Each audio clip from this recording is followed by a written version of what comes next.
In today's video, I am going to teach you how to finally organize your Google Chrome Bookmarks Bar FLAC. Start by opening Google Chrome. Once Chrome is open, look near the top of the window for your bookmarks bar. This is the area just below the address bar where your saved bookmarks usually appear.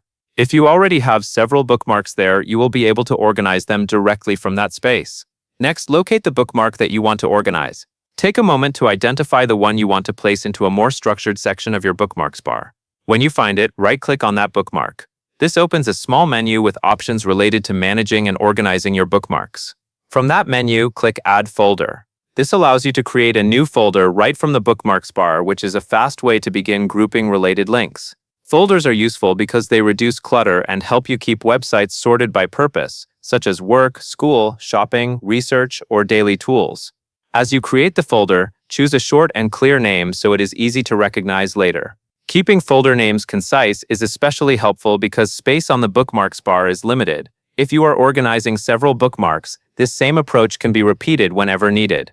Creating folders around categories that make sense to you will save time later and make your browser easier to use every day. That covers everything you need to know.